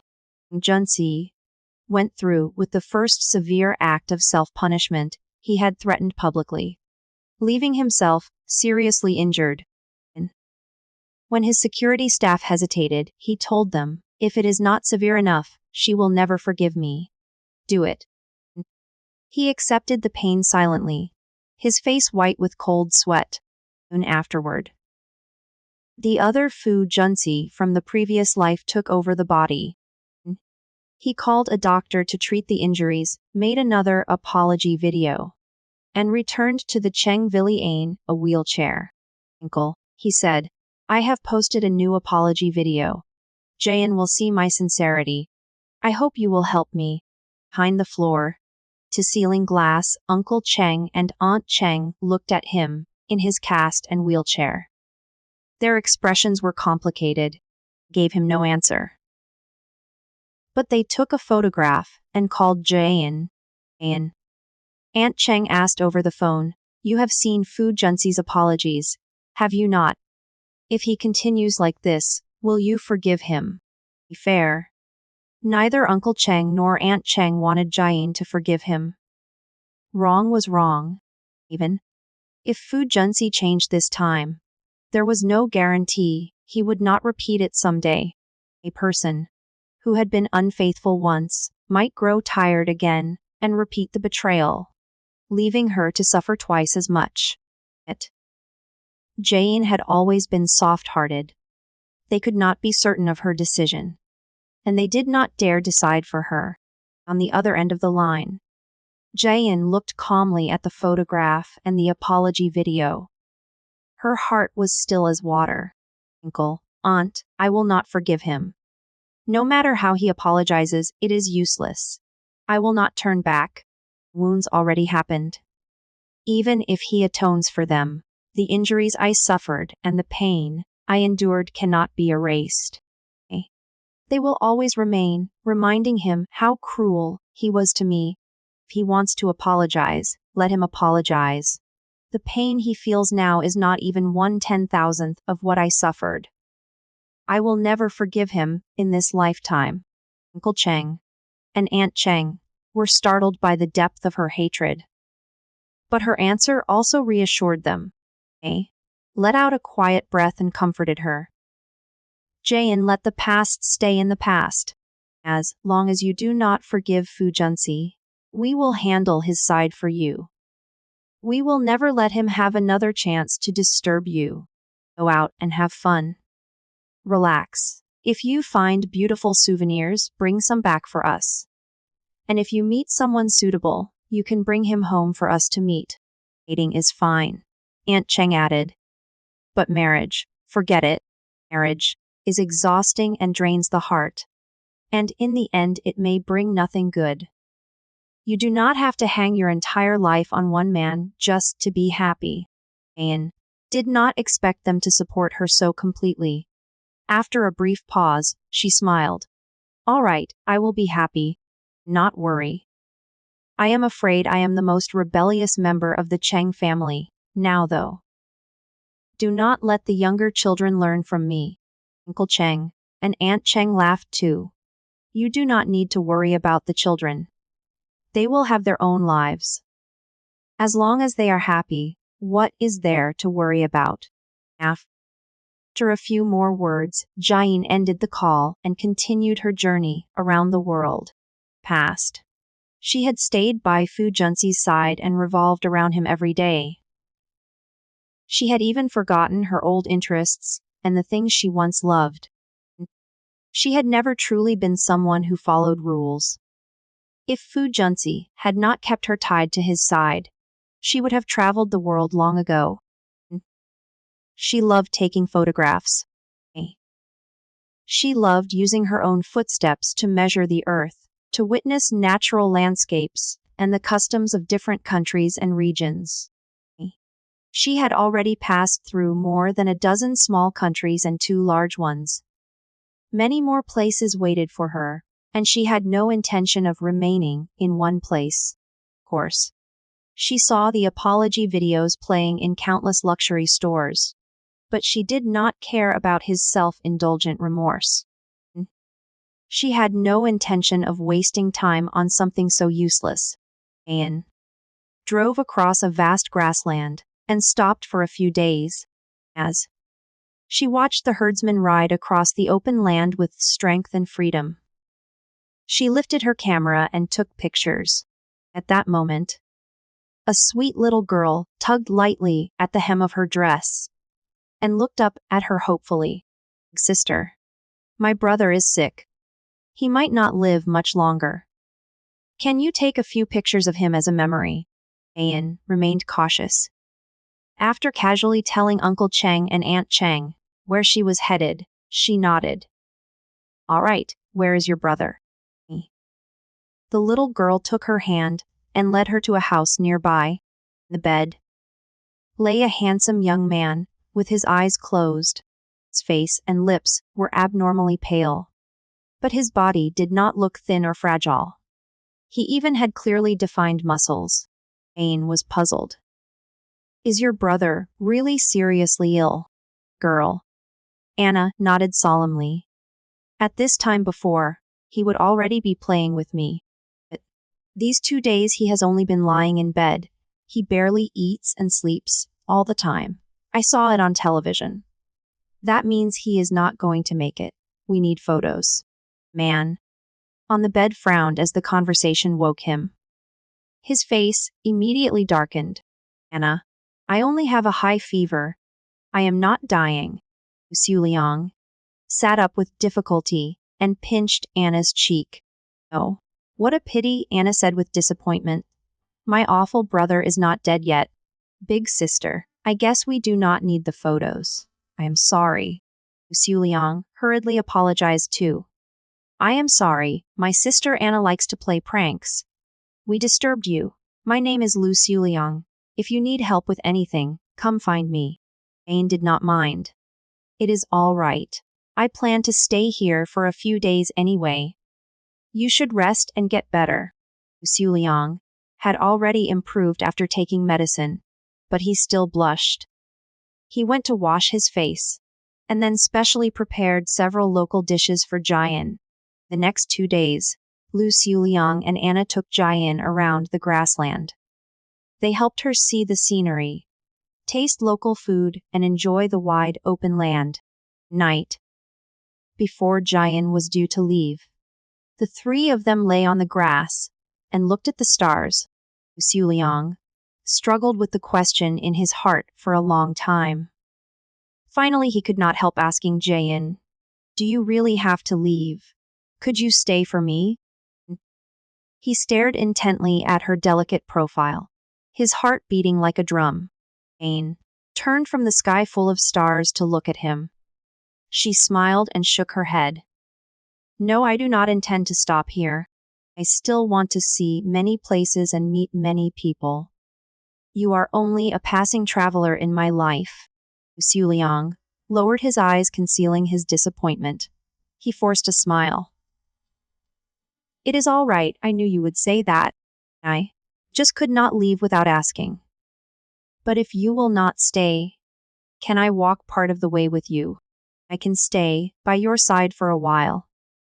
When you want to leave this country, we can part and return to our own lives. He looked at her anxiously, waiting for an answer. Jane considered it for a moment, then nodded. All right.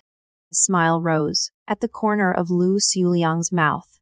He instinctively moved to cover Anna's eyes, only to realize that she had fallen asleep long ago. So he bent down quickly and pressed a light kiss to Jane's lips. Then he pulled back in a hurry and said, that was my first kiss. I have never kissed anyone else. Jane touched her lips instinctively. A sweetness, like the thrill of first love, rose inside her. They held each other beneath the stars through the night, neither of them saying a word. Next day, Lu Xuliang drove Anna back to their parents in the city. Then he set off with Jian on a journey through the country. Jian finally left that country. She felt a little sorrow at the parting. But she did not look back. She went directly on to the next journey. She did not know that in that country, another man had been left behind with a broken heart. She traveled through many countries and had several brief romances. At last, she began to feel tired. When she checked the calendar on her phone and saw that the new year was only 2 days away, she decided to return to country A to celebrate with Uncle Cheng and Aunt Cheng. At the entrance to their home, she saw a snowman standing outside. When the sound of her suitcase wheels came from behind him, the snow-covered Fu Junzi finally moved. He brushed the snow off his body. The instant he saw Jian, His eyes turned red. Ian, I have waited for you for so long. I finally waited for you. Voice was hoarse and dry, and his eyes held an exhaustion that could not be described. Anne frowned slightly. She had forgotten him for so long, and had been surrounded by new people for so long, that she almost did not recognize him. After a long silence, she finally remembered his name. Junsi. It really has been a long time. If you are still here to apologize, then you should leave early. I have no time to listen to your nonsense. Whether you atone or not has nothing to do with me. Voice was cold to the extreme. Without another glance at him, she pulled her suitcase into Aunt Cheng's embrace. Aunt Cheng examined her from head to toe. Her smile grew brighter. You have not lost weight. Good. You look much healthier. It seems you had a wonderful time outside. Of course I did. Jian smiled. This suitcase is full of gifts for all of you, including the younger brother and sister. Give them to the children and ask if they like them. She handed the heavy suitcase to Aunt Cheng. Uncle Cheng took the other suitcase and called the children to help. Younger brother and sister thanked her cheerfully. The family talked and laughed, as though they could never run out of things to say. Jane, Junsi, called her several times, but she did not respond. He stubbornly walked into the Cheng home, followed her, grabbed her hand, and pulled her into his arms. Anne, you cannot be so cruel to me. Win you back. I inflicted grave punishment on myself, suffered prolonged pain and humiliation, and sought to experience, every way I could, the suffering you went through. I am begging you. Give me one more chance. He held her tightly as though he could keep her from ever leaving again. He greedily breathed in the scent that belonged only to her, so emotional that he was nearly frantic. This past year has driven me mad. I have apologized to you countless times in dreams. In real life, I have searched for you every day and apologized countless times.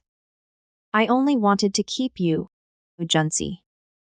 Do you not understand human language? Anne pushed him away with all her strength, disgust rising in her heart. Then she slapped him. Already told you. I will not forgive you. Your atonement and apology have nothing to do with me. Whom you love or do not love has nothing to do with me. I only want the rest of my life to have no trace of your existence. Coldness in her eyes pierced Fu Junsi's heart. In that instant, he seemed to see her from the previous life, and himself from that life. And the Fu Junsi of the previous life took control of the body. He caught Jian's hand and pulled her toward the garden. I know you were reborn, he said. So was I. Anne had been struggling to leave. But the moment she heard that, she froze. Her expression became complicated. Do you want to say? If it is another apology, then do not say it. I do not want to hear it. And I do not want to forgive you. Junsi shook his head. I only want to tell you that in the previous life, you were not the only one suffering. I suffered too. After you and the child died, I ended my life before your grave. I hated you, but I hated myself too. I gave my life for the debt I owed you. Can you try to forgive me? Moment. Jian stood stunned. The memories of her previous life, buried for so long, surged up again. All her pain repeated itself endlessly in her mind. And she laughed coldly, her eyes reddening. Fu Junsi, are you joking with me? And do you think a few words about regret and pain are enough for me to forgive you? What does your death have to do with me? You owed me, and our child could never be repaid. Even with your life. I told you more than once that Jiang Qiu's death was an accident, that I had never wanted it. I begged you countless times to forgive me. How did you treat me then? Now, you want to erase my pain with a few light words. We ended long ago. Anne held back her tears and used all her strength to push him away. Seeing this, Uncle Cheng, Aunt Cheng, and the younger brother and sister rushed over to protect her. Junsi. Uncle Cheng shouted, "We gave you a chance. Do you remember the wager you once made with us? You lost. Ayan will not forgive you. Never appear before us again. Get out." Younger brother and sister glared at him. "Mr. Fu, the Cheng family does not welcome you. Leave now, or we will drive you out. Anyone who bullied Sister Jian does not deserve to take another step into this house." Surrounded by so many people who protected her, Jian felt warmth fill her heart. At last, her tears fell. Even without her parents, she was not alone. Fu Junsi was not the only person in her world. Uncle Cheng and Aunt Cheng drove Fu Junsi out. No matter how he knocked or apologized, no one answered. Seeing that he still would not give up, Jian temporarily unblocked him and sent him intimate photographs from her phone album. In them, she was with different men.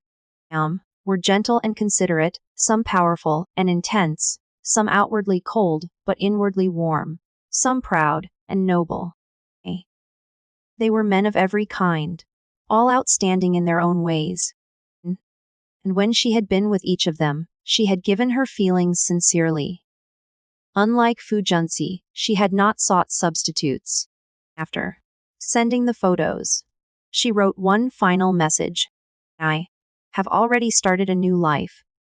You have long become my past." And she blocked and deleted him again.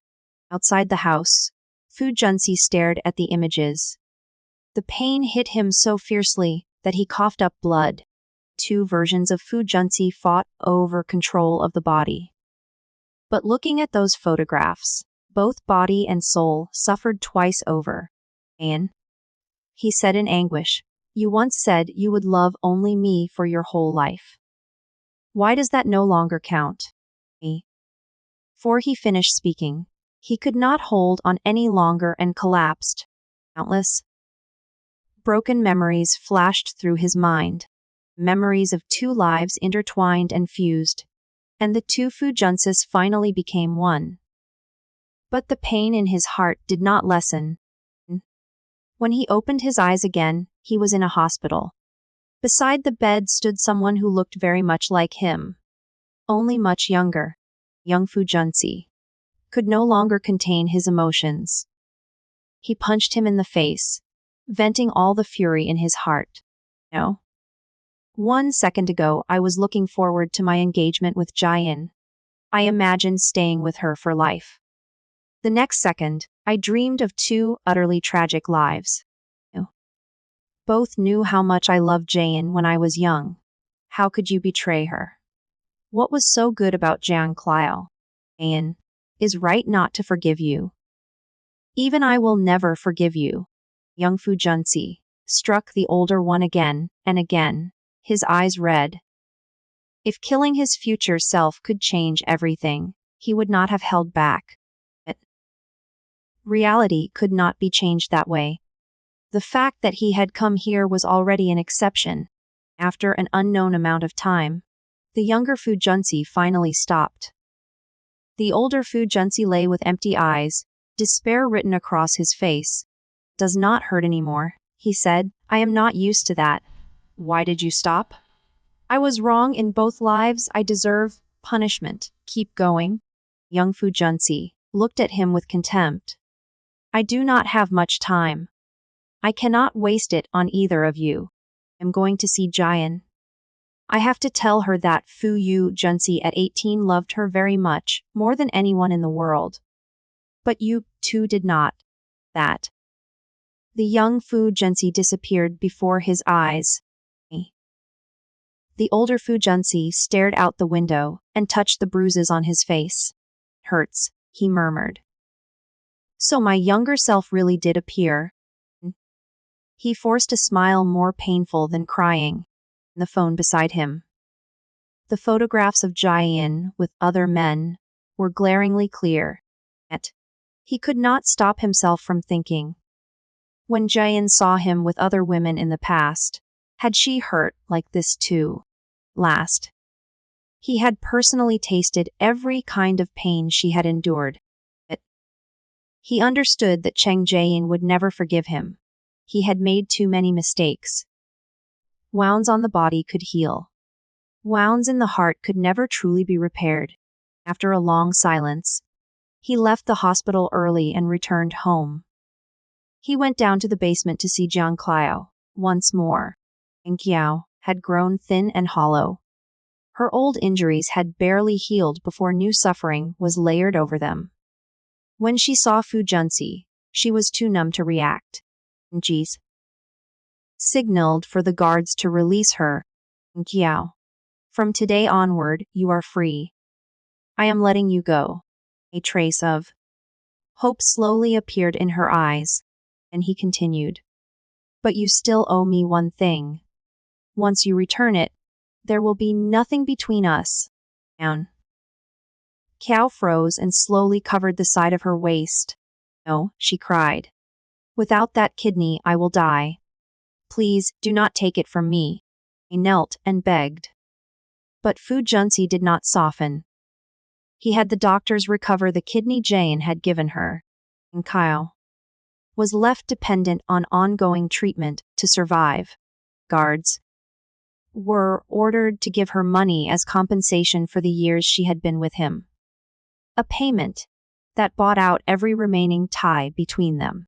Meanwhile, in the Cheng villa across the ocean, Jayan woke one morning to find a familiar and unfamiliar person sitting at the edge of her bed. Junsi, she asked, confused. The person before her was clearly much younger. His brows and eyes still held a youthful clarity and a sincere affection. Before Jayan could make sense of it, he spoke decisively. It is me, and it is not me. I am Fu Junsi at 18, not the Fu Junsi you know now. His expression was gentle, but deeply sad. Young Fu Junsi held Jayan tightly, pressing his face against her shoulder. Jayan, I loved you very much when I was 18. I loved only you. I want to apologize for the Fu Junsi of now, but I hope you will not forgive him. If your present life makes you happy, then keep living it. I love you. I only want to see you happy, even if the person who gives you that happiness is not me. It is all right. Warm tears fell against Jayan's neck. Her body went still, and her nose stunned. She knew exactly how deeply 18-year-old Fu Junsi had loved her. She knew how possessive he had once been. Him.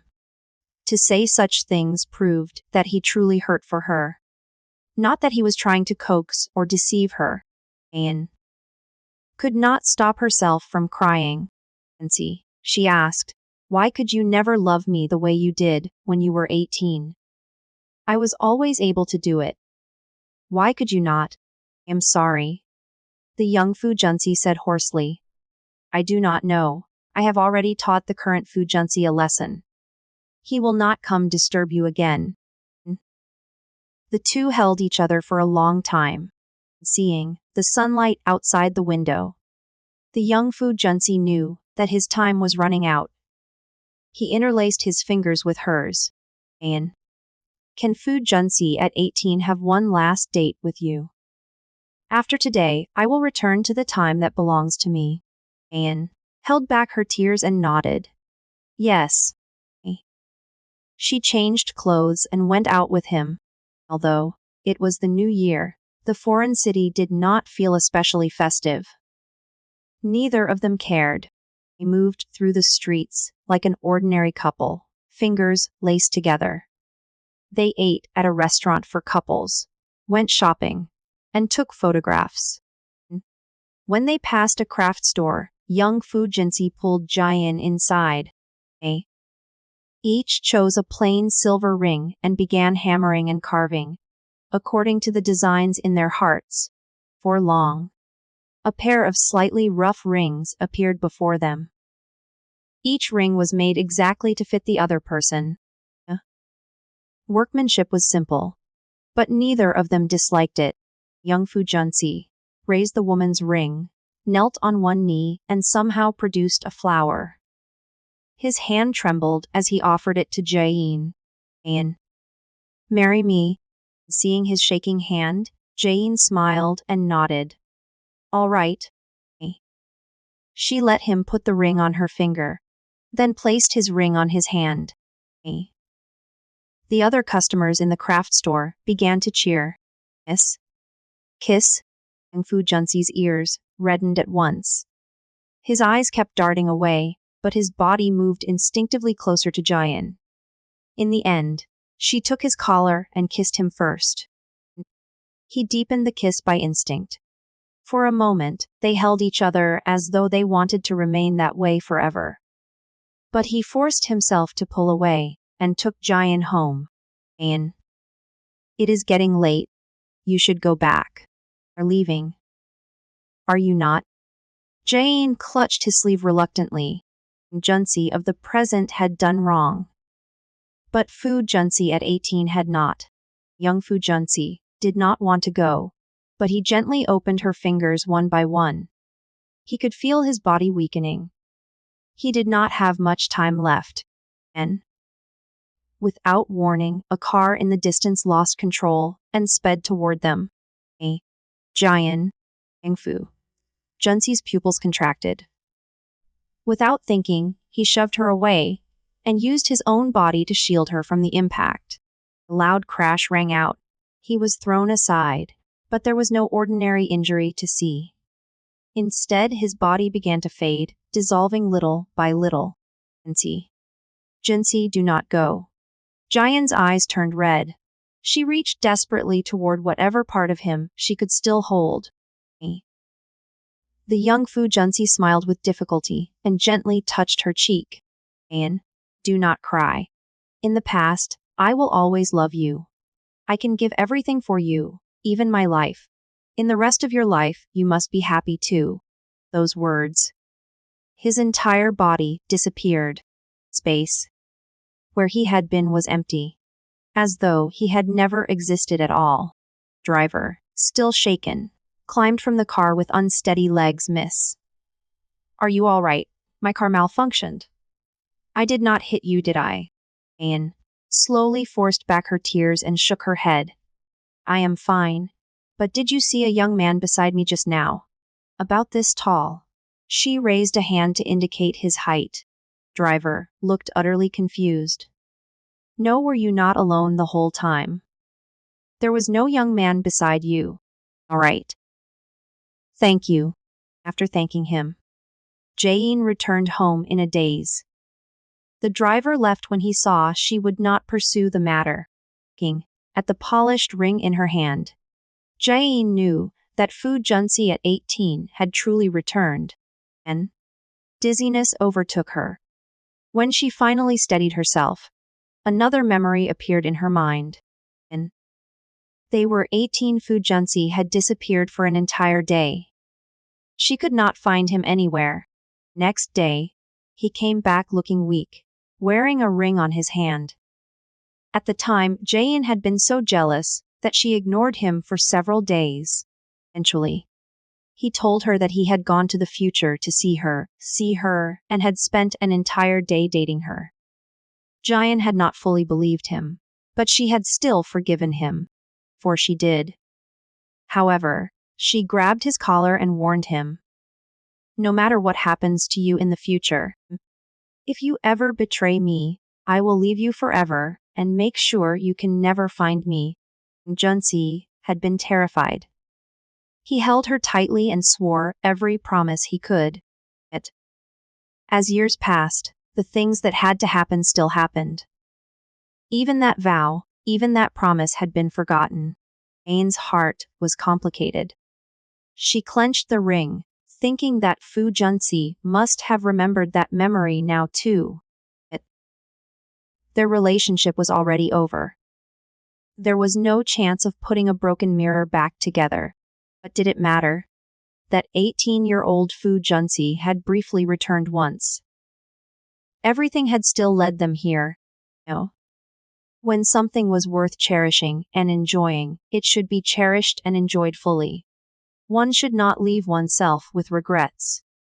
That was enough.